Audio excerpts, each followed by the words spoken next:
Gigi is my mother, and she is one tough cookie.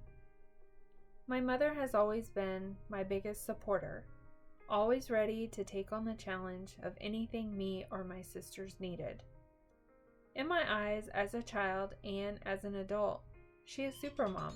She is smart, creative, kind, and everyone who meets her seems to love her. When my sisters and I had children, she told us she was not ready to be called grandma. I don't feel like a grandmother, so I don't know if I want to be called grandma yet. Okay, so what would you like to be called? How about Gigi for Grandma Georgia Ann? Perfect. Gigi it is. I have always known my mother is one tough cookie, but let me tell you the story of why. My parents live on 70 acres of land in South Georgia, Newington, Georgia to be exact. They use four-wheelers on a daily basis to get around on their property. They are both very experienced riders. On Saturday, April 18th, 2020, I received a phone call from my stepfather that my mother had been in a four-wheeler accident. I could hear the hurt in his voice, and I was very scared. Due to the extent of her injuries, she needed an ambulance. She was hurt really bad. Upon ambulance arrival, they determined she would need to be airlifted and transported to a larger hospital in Savannah. My mother was admitted to the hospital with severe injuries to the right side of her face, her left hand, and her right knee. She was going to need surgery right away.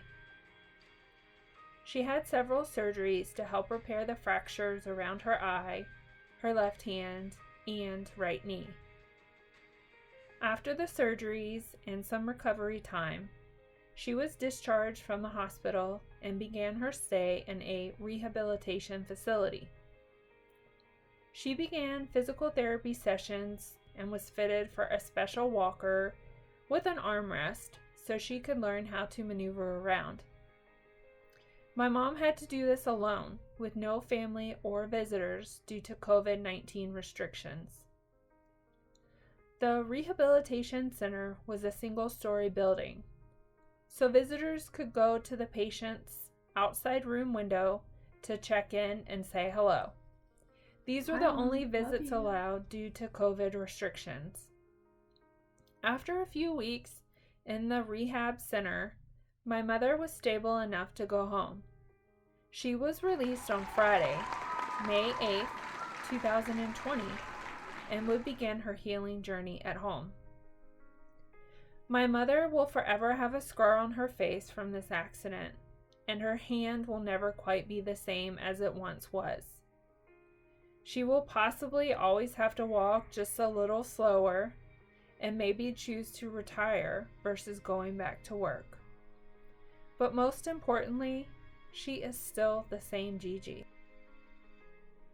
My mother has had such a positive attitude throughout this whole ordeal. I am amazed by her strength, and I cannot say that I would have been as strong as her. Gigi really is one tough